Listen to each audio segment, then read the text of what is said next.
Hi, today I'd like to talk about two initiatives that will be on the ballot in the upcoming election in the state of Nebraska concerning abortion. The first initiative is 439. It is a radical, extreme initiative that has been promoted by the abortion industry here in Nebraska.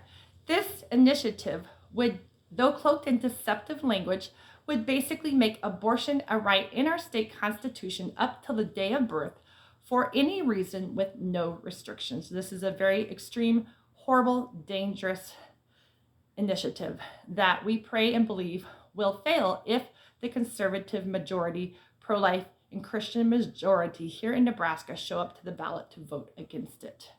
Thankfully, the pro-lifers in the state of Nebraska recognize this initiative for what it is and is strongly promoting people to vote against it, and rightfully so. But sadly, the other option being offered to us is supposedly pro-life, but truly it is not a pro-life initiative. So now I'm going to talk about Initiative 434.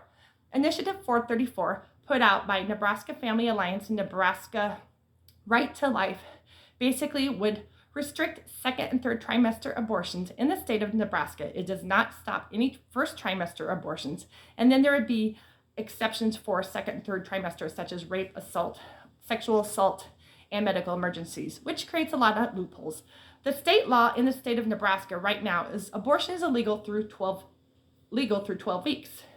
The 434 would actually increase abortion in Nebraska up to 13 weeks and provide more exceptions and more loopholes. I'm not going to even get into all the details with the loopholes at this time. This is not a pro-life amendment, as second and third trimester abortions are already illegal in the state of Nebraska. This would not save the life of one child. It would not stop one abortion that is occurring in the first trimester legally right now in our state. I do not understand how people would think initiative that does not save one single life is a pro-life initiative. Again, it creates a lot of problems, makes it harder to stop first trimester abortion in our state if this initiative passes.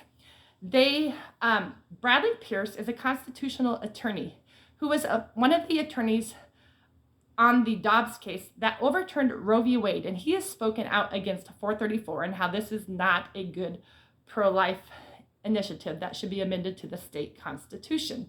Sadly, the groups that are promoting it are promoting that it's an either-or situation, that you have to vote for 434 or 439, that if you don't vote for 434, then 439 will pass. That is blatantly false. That is not how the ballot initiatives work. According to the Nebraska State Secretary of State ballot initiative referendum that anybody could pull up on the Secretary of State website, there is misinformation being spread, half-truths, information being withheld, and fair tactics being used to promote people to vote for this amendment. You can vote no against both, and both can fail. A ballot initiative in Nebraska can only pass. They have to meet two requirements. Number one, they have to receive 35% of the votes from however many people vote, and then they have to have more yeses than nos. 439 will fail if the pro-life conservatives, which are the majority in our state, show up and vote against it. They just need more no votes than yes votes to fail. 28% of registered voters in Nebraska are Democrats. We outnumber them by far. If 439 passes, they either get away with cheating, which we pray that will not happen, or that means the pro-life registered conservatives are not showing up. It does not matter how someone votes on 434. It does not affect 439 in any way. 439 fails if people vote against it. The only way that it would become an either-or situation is if both initiatives both got 35% and both got more yeses than nos. That is very unlikely to happen in the sense that you're going to have people vote no on both or vote yes on one and no on the other. You're not going to have a bunch of people showing up voting yes for late-term abortions and no for late-term abortions. That's not going to happen. Now, there's been some polls put out there that they're trying to say it's very close, 50% support for one or the other, but these polls represented 0.08%. I'm sorry, that does not represent the majority of registered voters in the state of Nebraska. It only polled 0.8% of registered voters, and it was done by a college, and so obviously it was a targeted audience. And so when you target a certain audience, you're going to get a certain result. Those polls are a straw man argument.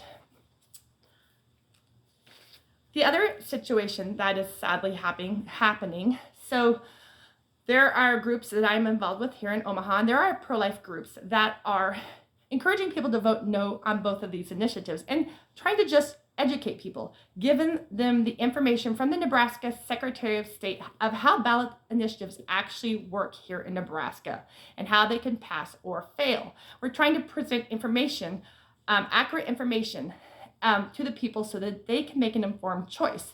So the head of Nebraska Right to Life went on the radio, named one of our pro-life leaders by name, saying he's bringing confusion and that the Omaha group their views are very dangerous and very destructive. They can disagree with us. They can promote their views. I disagree, but when they start attacking the character of other pro-lifers, this is not the abortion industry coming against us. It is the so-called pro-lifers. And that's awful, because what are we doing that's dangerous and destructive?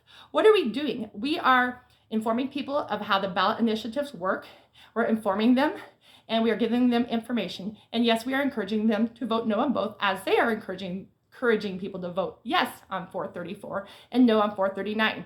That doesn't make them destructive or dangerous. I believe they're misguided, but we would not call them destructive and dangerous. We had a petition that we did that did not get on the ballot that we are going to do again, that actually would stop first trimester abortion in Nebraska, that would declare unborn children as legal persons in our state constitution. So if trying to stop first trimester abortions and declare unborn children legal persons in the state constitution and informing people what the Nebraska Secretary of State gives us, the information of how the ballot initiative works, then how is that dangerous and destructive? Also, there is an initiative in South Dakota right now promoted by the abortion industry and supported by Planned Parenthood. And guess what that initiative is? They allow first trimester abortions and they restrict second and third trimester abortions with exceptions. They actually allow less exceptions than 434. So basically it's a similar initiative than here as the one in Nebraska, yet the one in South Dakota is being promoted by the abortion industry, and the one in Nebraska is being promoted by the, quote, pro-life industry. That is a huge red flag. Basically, similar initiatives that would allow first trimester abortions and restrict second and third trimester with exceptions, yet one is considered pro-abortion and one is considered pro-life. I'm asking the people of Nebraska to please pray, get informed. Don't just accept information without researching it out. And this is near and dear to the Father's heart.